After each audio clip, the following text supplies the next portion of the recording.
श्री शिवाय नमस्तुभ्यम। हम सबको पता है कि 19 मई को ज्येष्ठ महीने की जो प्रदोष है उसका बहुत ही प्यारा सा दिन है। और अगर आपको अपनी मनोकामना, अपनी विशेष, अपनी इच्छाओं को मात्र 24 घंटे में पूरी करनी है तो गेहूं के कुछ दाने लेना, छोटा सा उपाय करिएगा और आपकी बरसों पुरानी जो भी मनोकामनाएं होंगी, विशेष होंगी, पूरी ज़रूर होंगी, जो कि पूज्य गुरु जी की कथा से सुन के बहुत अच्छे से आपको समझाऊंगा। ठीक है ना, बहुत ही प्यार से सुनिएगा।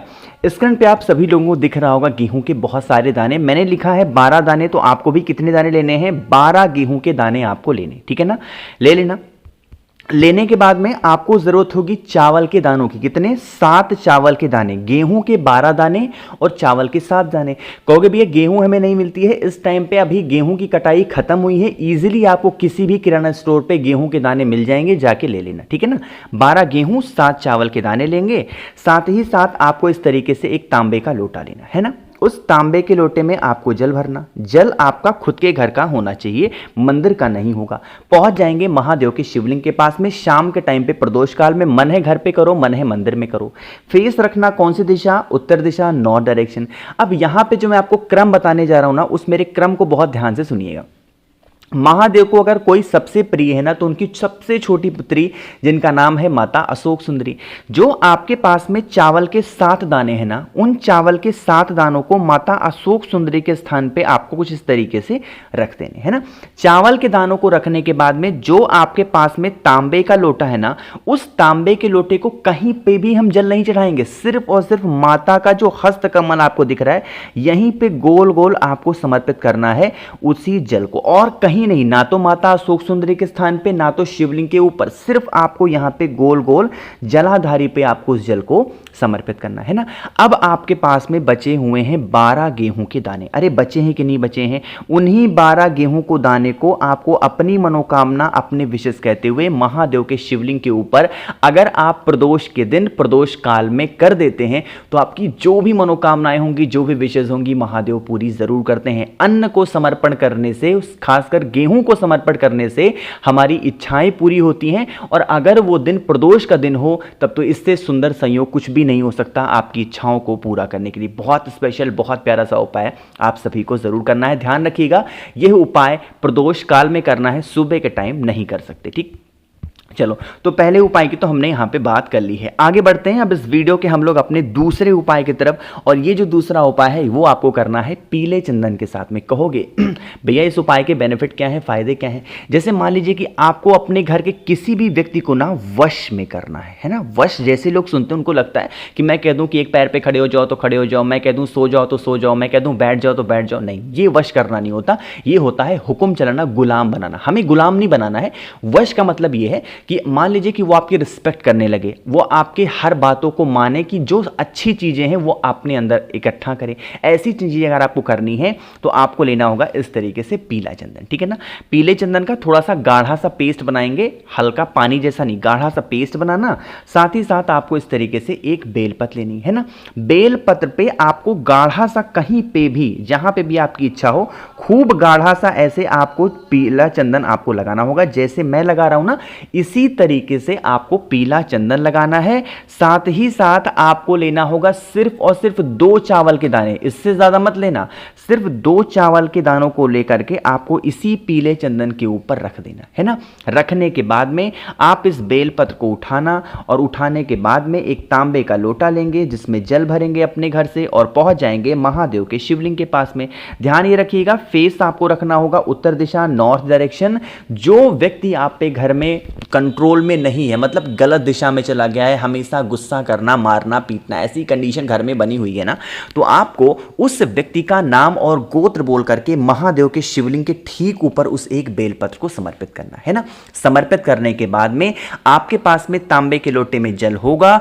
उस जल को चढ़ाने का नियम है कि उस जल को माता अशोक सुंदरी के स्थान से समर्पित करते करते फिर महादेव के शिवलिंग के ऊपर चढ़ाना होगा, जिससे जो जल की धार हो वो टूटनी नहीं चाहिए। अगर इस उपाय को पूरे नियम, विधि, विधान के साथ आपने प्रदोष काल में करके देख लिया तो आपके घर में कोई भी ऐसा व्यक्ति नहीं होगा जो गलत दिशा में जाता हो। अगर वो जा रहा है तो वो इंसान बहुत जल्दी सुधर जरूर जाएगा। इस प्रदोष करके देखिएगा, अगली प्रदोष तक आपको बहुत अच्छे रिजल्ट देखने को जरूर मिलेंगे। बस उपाय करते टाइम बस एक ही चीज का ध्यान रखा करिए, कोई भी उपाय करें उसके प्रति आपकी सच्ची श्रद्धा, सच्ची चाहिए, भक्ति होनी चाहिए। ऐसा नहीं कि बस ऊपर ऊपर मन से कर दिया, नहीं, ऐसा नहीं, बहुत ही प्रेम से करना होता है। ठीक, तो यहाँ पे हम सभी लोगों ने 2 उपाय की बात कर ली है।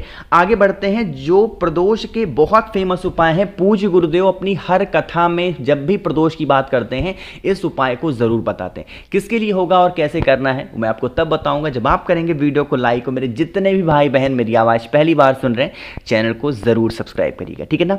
यह उपाय होता है कि अगर एक प्रदोष पे इस उपाय को आप करते हो तो दूसरी प्रदोष आते आते आपकी मनोकामना पूरी हो जाती है। मतलब आपकी मनोकामना मात्र 15 दिन में पूरी होगी। हर 15 दिन पे एक प्रदोष आता है। पता है आपको क्या करना होगा? आपको लेना होगा 1 चुटकी हरा मूंग, इससे ज्यादा नहीं लेना, आपको 1 चुटकी हरा मूंग लेना है।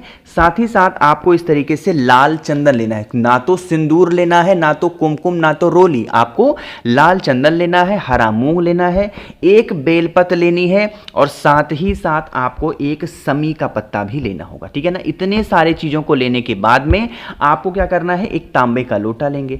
उस तांबे के लोटे में जल भरना अपने घर से, अगर आप पे घर में गंगा जल हो तो गंगा जल को भी डाल देंगे। जितनी चीजें मैंने आपको बताई, मूंग के दाने डाल देंगे, आपको चाहो तो कुछ चावल डाल दो, चाहो तो आप उसमें बेलपत्र डाल दो, आप उसमें समी पत्र डाल दो, आप उसमें चंदन डाल दो, सब कुछ सारी चीज डालने के बाद में इस कलश को उठाना और अपने पूरे घर में जितने भी रूम्स हो, जितने भी कमरे हो, सभी कमरों में लेकर के एक बार घूम लेना। पैरों में चप्पल नहीं पहनेंगे, फिर से बोल रहा हूं, पैरों में चप्पल नहीं पहनेंगे। जब आप अपने घर के बाहर निकल रहे हो मंदिर जाके पूजा करने के लिए, अपने घर के बाहर पहले आपको एक दीपक लगाना है गोल बत्ती का, और फिर इस कलश को उठा करके पहुंचेंगे महादेव के शिवलिंग के पास में। अब इस उपाय में महादेव के शिवलिंग के पास में दीपक नहीं जलाना है, वहां पर पहुंच करके शाम के टाइम पे प्रदोष काल में जो आपके विशेष हो, जो आपकी कामना हो, उन सभी चीजों को एक ही साथ महादेव के शिवलिंग के ऊपर समर्पित करके अगर आप अपनी मनोकामना, अपनी विशेष कह देते हैं तो यकीन मानिए बरसों पुरानी जो भी आपकी कामना होगी, जो भी इच्छा होगी, महादेव पूरी जरूर कर देंगे। बहुत छोटा सा, बहुत प्यारा सा उपाय था। आज के ही दिन आप सभी लोगों को इस उपाय को जरूर से जरूर करना होगा, ठीक है ना। तो यहां पे हम लोगों ने बात कर ली है अपने 3 उपाय की। आगे बढ़ते हैं अब इस वीडियो के सबसे आखिरी बहुत ही छोटे से उपाय की, जो कि आपको करना है, और ये होगा आपके लाइफ के कष्ट को खत्म करने के लिए। वो कष्ट क्या है? चाहे आपके घर में धन की कमी है, आपके घर में संपदा की कमी है, आपकी नौकरी नहीं लग रही, व्यापार नहीं चल रहा, मतलब लाइफ का कोई सा भी कष्ट है ना, आपको इस तरीके से लेना होगा 5 बेलपत्र गिन करके, ठीक है ना। कहोगे भैया हमें 1 नहीं मिलती, 5-5 बता देते हो, तो जो बेलपत्र महादेव के शिवलिंग के ऊपर पहले से चढ़ी है, किसी भी 5 बेलपत्र को लेंगे। लेने के बाद में आपको 1 तांबे का लोटा लेना है, उसमें जल भरिएगा, ठीक है ना। अब जो बताने जा रहा हूं मेरी बात बहुत ध्यान से सुनिएगा। पहुंचेंगे शाम के टाइम पे प्रदोष काल में महादेव के शिवलिंग के पास में।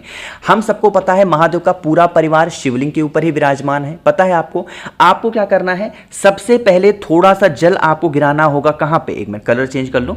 आपको थोड़ा सा जल गिराना होगा भगवान गणेश के स्थान पे।